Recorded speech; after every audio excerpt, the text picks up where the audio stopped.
Of course we love to talk. It turns into conversations. Arrow.net, ARROE.net. We are unplugged and totally uncut with Will Hurd. Hey, Arrow, I'm doing great. Thanks for having me on. Well, dude, you've got the word. You've got a path that people need to follow, and because a lot of people are asking questions right now. We it's not that we've lost the American dream. We just need to know where is it and how can we reboot it, and you're doing it. No, amen. And that was the point in writing the book, right? Is I've been fortunate to have some amazing experiences, serving my country as an undercover officer in the CIA, being in Congress, being on the cutting edge in business with technology companies. And I've been fortunate. I've had more opportunities than my father had. I want to make sure my nieces and my nephews and current kids and future grandkids have more opportunities than we had. And so part of that was putting some of those ideas down. 72% of Americans think the country is on the wrong track. Mm-hmm. And this is a trend that has been growing for some time. We don't have to continue on this current path. We got to do something. We got to do something else. And I learned a lesson. The second lesson you learn when you're at the farm in the CIA is get off the X. The X is the location where something's going down, and that's the last place you want to be when it's going down. And so I tell that I go into that, and with some fun stories from the CIA, and I feel like that's where we are as a country right now, and we need to do something different. And I try to give some ideas on what I think different really means.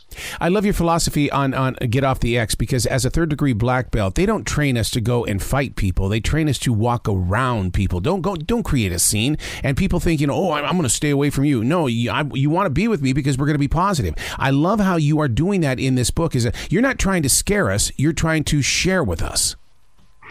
Look, I appreciate that, and I love that story from your experience in martial arts. My dad is 89 years old. He grew up in East Texas in the middle of Jim Crow. My dad's black, my mom's white. They met in California, moved to South Texas in 1971, and they live in the house they live in now because that was the only house that would be sold to an interracial couple in South Texas in the 70s, right? And my dad, for all the things he had to experience, he always taught me, my brother and sister, have a PMA, a positive mental attitude, and that's something that I've taken. And look, one of the sections in the book, I talk about we need leaders that are willing to inspire rather than fearmonger. Yep. And we're sick. People are sick and tired of this. Like Texas we just went through a primary election on March 1st. 3 million people voted. That's Republicans and Democrats out of 30 million. Oh, geez. That means 27 million people were just like, you know what? There's nothing out there I'm not smelling anything y'all are cooking, right? Mm-hmm. And so that's the opportunity. That's the opportunity for people to say, hey, have good ideas. People don't always have to agree with you, but tell people what you believe in, why you believe in, and what you're going to do. And that's what I try to do in American Reboot. Speaking of Texas, and this has been going on for a couple of years now, we at least over here in Carolina, we keep hearing the stories that Texas wants to break away from the United States and be their own nation. What's going on over there in Texas that the rest of us don't see? Well, look, there is when you're from Texas, and when somebody asks you where you're from Texas, you say Texas, right? You don't say the South, you don't say America, you say Texas, right? So we've had this independent streak in us since 1836, after the Battle of the Alamo, and we won our independence from Mexico at the time, and so that's part of that flavor. Now, look, the majority of Texans recognize the difficulty of such a thing. That's something that I don't think it's going to, whatever happen, the impact of that would have on our economy, even though I think if Texas was its own state or its own country, it would be like the 9th largest economy in the world. And so, so look, Texas is big, right? And we're proud. But at the end of the day, I think most Texans are excited and proud to be Americans, and we think America is the greatest place on the planet.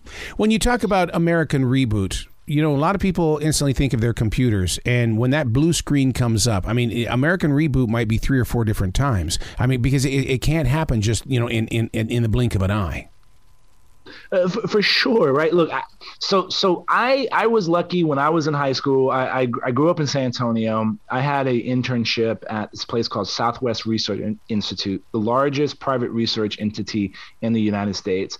And I was exposed to robotics, and it blew my mind. I was like, I want to do that. And so I studied computer science in high school. I studied it in college. And the first job I had in college was at a computer lab. And whenever the computer wasn't doing what it needed to be doing, I didn't know how to fix it. I would hit that reset button, right? And what I'm proposing is hard, right? Our structures are not built for this. When you look at the divisiveness in politics, it's designed that way. When 92% of House congressional seats are decided in a primary, that means you're talking to the extreme edges on either side of the party, not the middle. And so what I'm talking about is really hard, but we have to do it because our future is at stake. We talk about now about it being in a new Cold War with Russia. Right. Well, we're actually in a hot war. The new Cold War is with the Chinese government. The Chinese government has said that they're trying to surpass the United States of America as the global superpower. That's not my opinion, Errol. That's not me laying in bed at night thinking about what's going on. This is not me collecting intelligence. This is what the Chinese government has said about themselves in English. Okay, and so if they were to achieve this goal, what does that mean?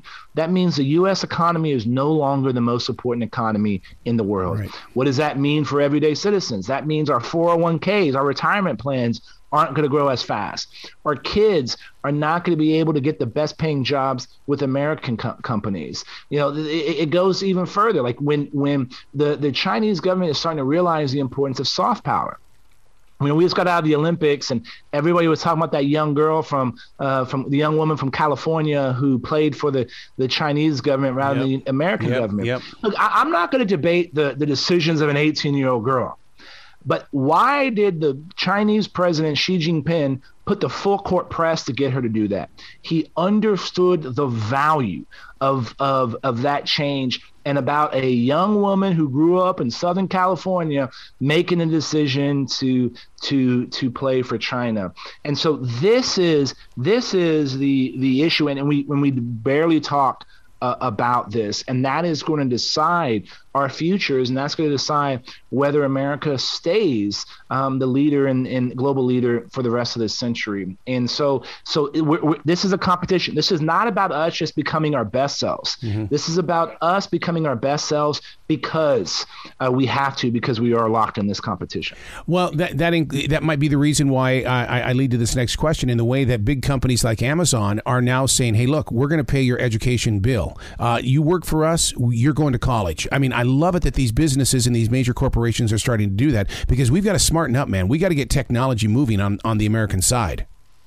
Look, 100%. So there was a number of things that I learned when I was researching this book, and one of them was there's these international test scores that, like, I think it's 7th graders take and juniors in high schools take on, like, math and science.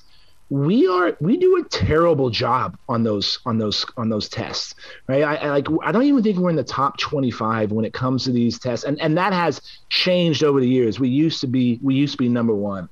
When you look at the number of students in every other country, they're not always choosing to come to U.S. universities. Mm-hmm. We used to be the best. Like, if you were, we attracted the brain gain from every other country, and that helped fuel our success. It helped fuel our economy. It helped fuel our ability to create amazing companies. And what these American companies are realizing is that they need a workforce that is able to deal with the latest and greatest technology, and they're going to have to build it themselves. Mm-hmm. That also means our schools have to do a better job of providing the basic foundations. Look, You and I probably we took typing classes when we were in middle school, right? Yeah. And Mavis Beacon typing, and because that was a basic skill, because like you weren't going to be able to get any kind of job if you didn't know how to type. So true. And so right now, coding to me is that thing, and we need to make sure only 40% of high schools across the United States have a computer science class. That's terrible. Okay, we should be introducing coding into middle schools. You were talking about your grandkids. Your grandkids are digital natives. They were born with these tools. Yep. And so this is what we need to do. And it's a public-private partnership. Government can't do it alone. Business can't do it alone. We got to be able to work together in order to make sure that we stay competitive for the rest of this century. When you say American Reboot, are we headed toward a thought revolution or a physical revolution? Because, my God, I mean, what we've seen in the past 2 years of people, they're sharing their voices, but I don't see any activation. Yeah. So look, here's what I would say, right? I get that frustration, right? Because ultimately people feel like they're not being heard, right, or they're being told one thing. And then when, hey, you do this, if you vote for me, we're going to do this thing. And then that thing doesn't happen. And so people get frustrated. You also have social media and mainstream media, focusing on those things that actually divide us. But here's what I've learned. Like, way more unites us as a country than divides us. And I truly believe that even now, at a time when we've seen the most partisanship that I've ever seen. Like, I'm a Black Republican that represented a 71% Latino district. Nobody thought I had a chance. And when I won, nobody thought I had a chance in re-election, right? Mm-hmm. And the reason I was able to pull these things off that nobody thought could be done was because I realized very quickly, whether I was in a 92% Latino town like El Paso that votes 90% Democrat, or a uber Republican ruby red district in a place called Medina County, I talked about the same things. Putting food on your table, a roof over your head, and making sure the people you love are healthy, happy, and safe. And when we focus on those things, then we're going to be able to evolve. If we don't do that, this frustration is going to continue to grow. And the fear is obviously that, that frustration turns into violence, but it doesn't have to be that way. And there's other ways. And look, as the populace, we need to demand that and from our elected officials, but we also need to model the behavior that we want to see coming from our elected officials. Yeah, you remember those days when the National Enquirer was that thing that we used to say, it's just the National Enquirer. It just seems like conspiracy is now on the tongue of so many different people in the lawmaking business. I mean, we've got a representative in Georgia, and we've got a representative here in North Carolina that just lets it fly. And it's like, I don't get it. Look, I don't either. Again, I go back to all the things I learned in elementary school, right? It's like I couldn't, if I was writing a paper, I couldn't use information from a comic book, right? Like I had to, right? Like I had to have a proper book. I couldn't use magazines, right? And so we were taught how to separate fact from fiction. Right. Also, I think that we need to look at folks in our media. If doctors and architects have professional standards and codes, why are we not seeing that same level of self-policing amongst the media as well, too, right? The Rand Corporation talks about truth decay, and that is where the inability to separate fact from opinion, and then the purposeful blending of that area between fact and opinion, and then the ability to go down any kind of rabbit hole with people on social media and thinking that's ultimately the truth. Why do people succumb to that? I don't know the neurophysiological reasons behind it, but it requires people like us to speak up and say, hey, here is what we should be doing. Here is what's fact, and here's what's fiction. And this erosion of trust in all of our institutions. That is what it's allowing these people to believe, because they don't know where to go to get quality information. You know, I love the way that you include people in everything that you're talking about. And I'm still inspired by when you were talking about your father and how you're going to continue the learning with your children and their children and stuff.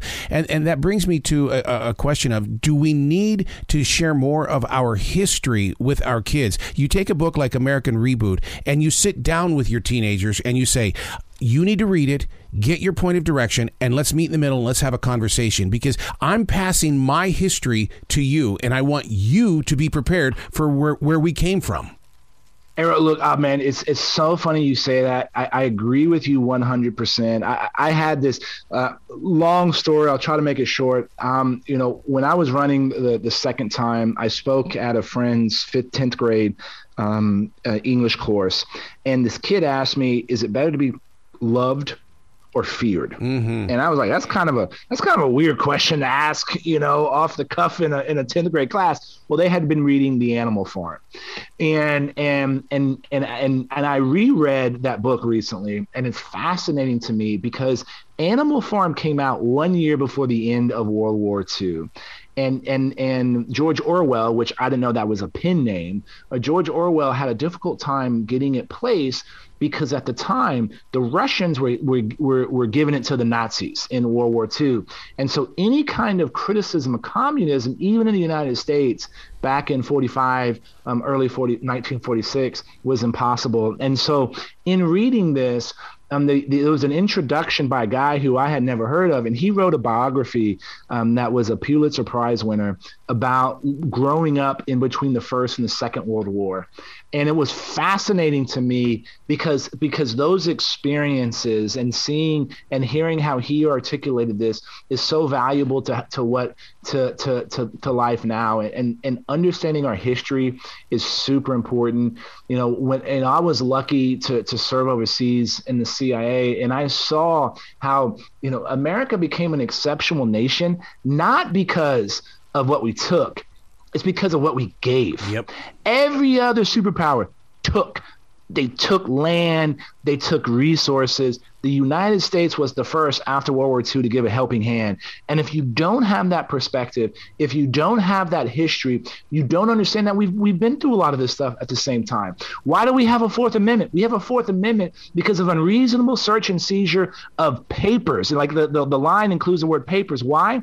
Because the Redcoats were sick and tired of colonists writing op-eds, you know, anonymous op-eds, and they were trying to bust down the doors to find old drafts to be like, aha, you're the dirtbag that wrote this thing, right? And so we've had this, we've experienced this before, we've gotten through it before, and that's why understanding history is important, so that we can make sure this little experiment we call America continues to uplift humanity for another 247 years. You speak of the military. My sister has two sons that are currently stationed in Poland. And I mean, the way of the world right now, I'm horrified only because we assumed that Russia was a strong nation, and we're seeing what's happening in Ukraine.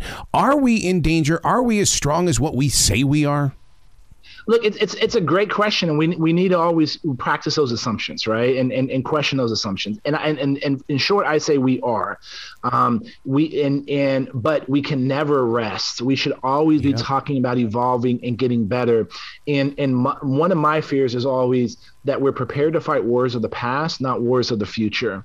And that is where we're going to ultimately get impacted. Can we operate if the Chinese government turns off all the phones at the White House or at the State Department, right? You know, these are some of the questions. Can we defend against something like that from, you know, something happening on our grid that mimics what happened in Texas last winter and almost brought the grid down, right? So we should always trust but verify, right? That's actually a Russian proverb that I've learned. And being in the cybersecurity business, everybody always says their defenses are great, but when you pop the hood and start, you know, messing with their what's under it, you realize you're not as prepared. So we should always be testing and preparing. And what's happening in Ukraine is an example for us to go back to our first principles and make sure that we are able to do the things we think we can do. Is this the reason why you put focus on the middle and not the edge? 100%, because that's where 80% of Americans are. Yeah. And it's funny. I always ask people, when constituents would be angry with me about something, I would always ask them, do you agree 100% with your spouse? And they would all laugh, right? Because exactly. they knew the answer, right? I knew the answer. I'm like, do you agree 100% with your best friend? No. So why do you expect to agree 100% with your elected officials?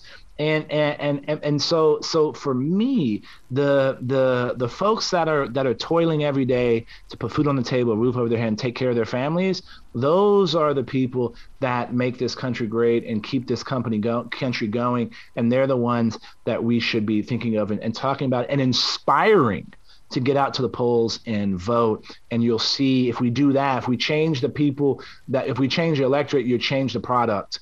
And there's so many more people that aren't participating, and the reason is because they don't like what's out there. What a brilliant heart you've got. What's your website so people can follow you, give you some love and things like that, because they need to know more about you, Will?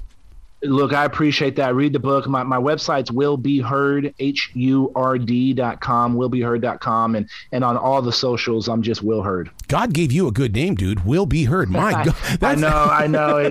When I ran for student body president at Texas A&M, that was my tagline, you will be heard, That's beautiful. Please come back to this show anytime in the future. The door is always going to be open for you.